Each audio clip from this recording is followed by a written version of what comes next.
ये आकाशवाणी रायपुर है। प्रादेशिक समाचार बुलेटिन के साथ मैं दीप्ति चंद्रा।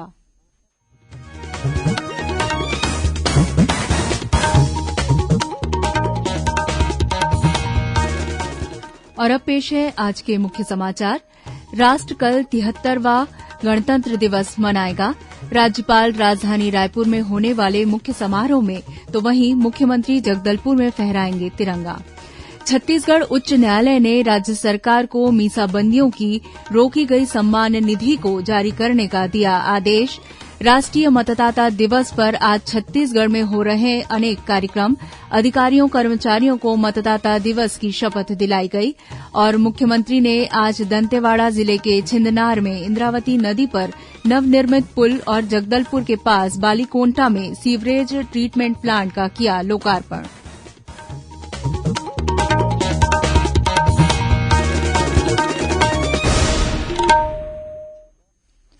अब समाचार विस्तार से।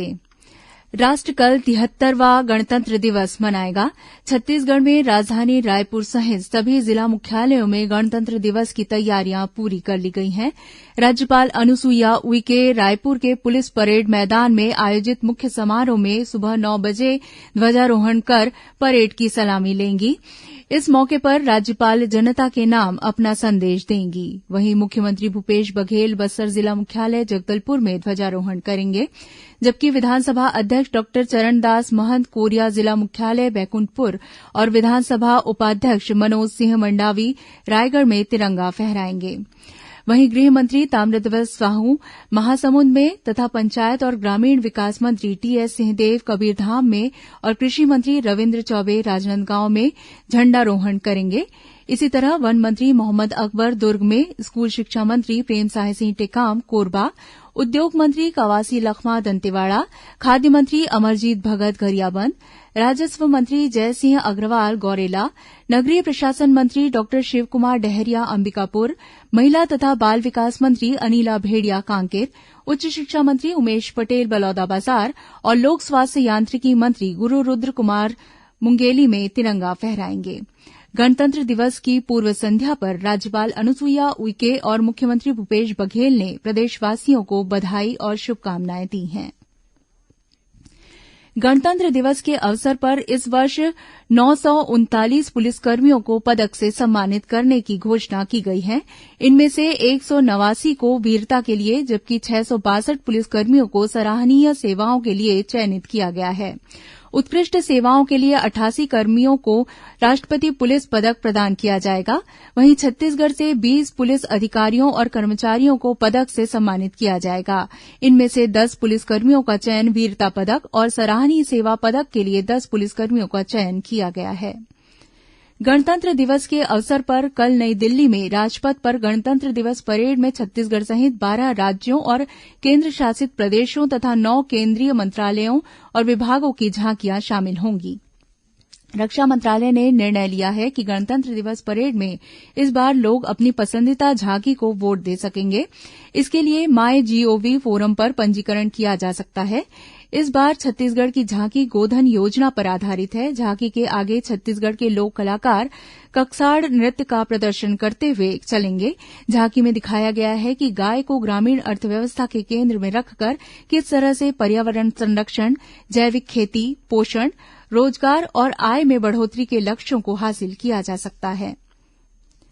छत्तीसगढ़ उच्च न्यायालय ने राज्य सरकार को मीसाबंदियों की रोकी गई सम्मान निधि को जारी करने का आदेश दिया है। मीसाबंदियों की सम्मान निधि के संबंध में राज्य सरकार द्वारा वर्ष 2020 में 2 अधिसूचना जारी की गई थी, जिस पर आज सुनवाई करते हुए हाईकोर्ट ने मीसाबंदियों के पक्ष में निर्णय लेते हुए इन अधिसूचनाओं को रद्द कर दिया।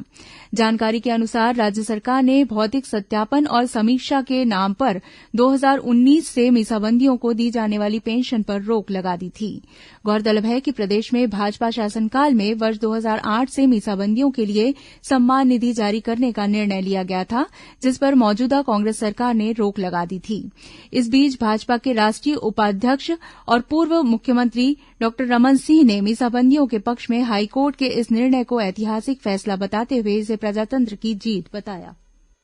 मीसाबंदी जिस प्रकार से प्रताड़ित रहे, 19 महीने जेल में रहे, उनका व्यवसाय, उनकी रोजी रोटी छीन गई, इसको एक राहत देने के लिए भारतीय जनता पार्टी के शासनकाल में 2008 में निर्णय लिया गया कि इन्हें एक मानदेय की राशि पेंशन के रूप में इनको दिया जाए। कांग्रेस की सरकार आते ही एक बार फिर तुगलकी फैसला लिया और ये जितने भी मीसाबंदी हमारे थे, पेंशन की राशि को समाप्त कर दिया। आज एक बहुत ऐतिहासिक जीत हुई। हाईकोर्ट बिलासपुर ने फैसला किया कि इनके जो शेष राशि है उस राशि का भी भुगतान किया जाए और इनको जो मानदेय या पेंशन की राशि दी जाती थी उसको भी जारी रखा जाए। न्यायालय के इस फैसले के बाद मुझे लगता है कि प्रजातंत्र की जीत हुई है। प्रादेशिक समाचार आप आकाशवाणी रायपुर से सुन रहे हैं और अब आगे बढ़ते हैं बाकी के समाचारों की ओर। आज 12वां राष्ट्रीय मतदाता दिवस मनाया जा रहा है। इस वर्ष के राष्ट्रीय मतदाता दिवस का विषय है चुनाव को समावेशी, सुगम्य और सहभागितापूर्ण बनाना। इस अवसर पर आज नई दिल्ली में आयोजित एक समारोह में मतदाता सूची में शामिल नए मतदाताओं को सम्मानित किया गया और मतदाता फोटो पहचान पत्र प्रदान किए गए। प्रत्येक वोट के महत्व पर बल देने के लिए सोशल मीडिया पर एक राष्ट्रीय मतदाता जागरूकता प्रतियोगिता की भी शुरूआत की गई। इस अवसर पर उपराष्ट्रपति एम वेंकैया नायडू ने निर्वाचन आयोग और नागरिकों से आग्रह किया कि वे चुनावी लोकतंत्र को और अधिक समावेशी बनाने के लिए अगले आम चुनाव में 75% मतदान सुनिश्चित करें। इस मौके पर मुख्य चुनाव आयुक्त सुशील चंद्रा ने कहा कि वोट का अधिकार भारत के प्रत्येक वयस्क नागरिक को उसी समय दिया गया था जब देश को आजादी मिली थी। इधर छत्तीसगढ़ में भी राष्ट्रीय मतदाता दिवस के अवसर पर अनेक कार्यक्रम आयोजित किए जा रहे हैं। छत्तीसगढ़ के मुख्य सूचना आयुक्त एमके राउत ने वर्चुअल कार्यक्रम को संबोधित करते हुए कहा कि भारत निर्वाचन आयोग की पारदर्शिता और मतदाताओं के प्रति भावनात्मक जुड़ाव प्रशंसनीय है। श्री राउत ने निर्वाचन संबंधी कार्य करने वाले बूथ लेवल ऑफिसर को फ्रंटलाइन वर्कर्स बताते हुए मतदाता सूची को शुद्ध बनाए रखने के कार्य में उनके योगदान की सराहना की। साथ ही उन्होंने प्रत्येक वोट का महत्व बताते हुए सभी पात्र नागरिकों से मतदाता सूची में नाम पंजीकृत कराने की अपील की। वहीं राज्य निर्वाचन आयुक्त ठाकुर रामसिंह ने कहा कि महामारी के इस दौर में भी पिछले साल की तुलना में इस वर्ष अधिक मतदाताओं का पंजीकरण निश्चित ही मतदाताओं की सजगता को प्रदर्शित करता है। कार्यक्रम में मुख्य निर्वाचन पदाधिकारी रीना बाबा साहेब कंगाले ने बताया कि विषम परिस्थितियों में भी इस वर्ष मतदाता सूची पुनरीक्षण अभियान के दौरान 3,98,000 से अधिक नए मतदाता जुड़े हैं। इनमें से 2,22,000 से अधिक मतदाता 18 से 19 वर्ष आयु वर्ग के हैं। इस बीच प्रदेश के सभी जिलों के कलेक्टोरेट में अधिकारियों और कर्मचारियों को राष्ट्रीय मतदाता दिवस की शपथ दिलाई गई।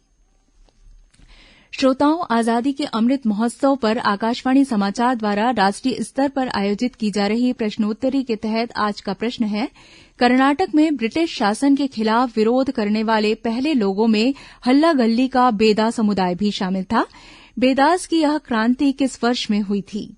श्रोता अपने उत्तर व्हाट्सएप नंबर 8826546262 पर या ईमेल आईडी amritmahotsav quiz@prasarbharati.gov.in पर भेज सकते हैं। इस प्रतियोगिता के लिए एक भाग्यशाली प्रतिभागी को विजेता चुना जाएगा और कल के समाचार प्रभात में उसके नाम की घोषणा की जाएगी। विजेता को ई प्रमाण पत्र और सांकेतिक पुरस्कार दिया जाएगा। मुख्यमंत्री भूपेश बघेल ने आज दंतेवाड़ा जिले के छिंदनार में इंद्रावती नदी पर 47 करोड़ रुपए की लागत से नवनिर्मित पुल का लोकार्पण किया।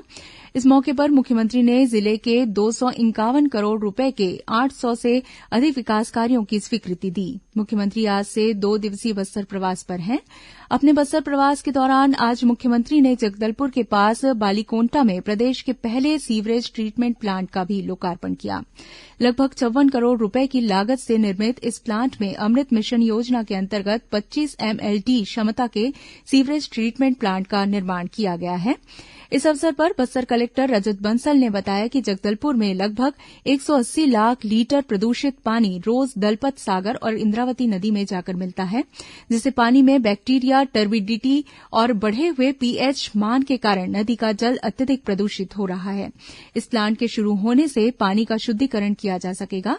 उन्होंने बताया कि सीवरेज ट्रीटमेंट प्लांट के प्रतिदिन 250 लीटर पानी को साफ किया जा सकता है। कोरोना संक्रमण के मद्देनजर रेलवे द्वारा बिलासपुर टिटलागढ़ बिलासपुर पैसेंजर स्पेशल के परिचालन में आंशिक परिवर्तन किया गया है। इसके अनुसार 27 जनवरी से 10 फरवरी तक बिलासपुर से चलने वाली गाड़ी संख्या 08264 बिलासपुर टिटलागढ़ संबलपुर स्टेशन में समाप्त होगी। यह ट्रेन संबलपुर टिटलागढ़ के बीच रद्द रहेगी। वहीं 28 जनवरी से 11 फरवरी तक टिटलागढ़ से चलने वाली गाड़ी संख्या 08263 टिटलागढ़ बिलासपुर संबलपुर स्टेशन से प्रारंभ होगी और टिटलागढ़ संबलपुर के बीच रद्द रहेगी। इस बीच दानापुर रेल मंडल के राजेंद्र नगर आरा स्टेशनों में हुए छात्र आंदोलनों के कारण दुर्ग से चलने वाली गाड़ी संख्या 13287 दुर्ग राजेंद्र नगर एक्सप्रेस कल 26 जनवरी को रद्द रहेगी। अंत में मुख्य समाचार एक बार फिर। राष्ट्र कल 73वां गणतंत्र दिवस मनाएगा। राज्यपाल राजधानी रायपुर में होने वाले मुख्य समारोह में तो वहीं मुख्यमंत्री जगदलपुर में फहराएंगे तिरंगा। छत्तीसगढ़ उच्च न्यायालय ने राज्य सरकार को मीसाबंदियों की रोकी गई सम्मान निधि को जारी करने का दिया आदेश।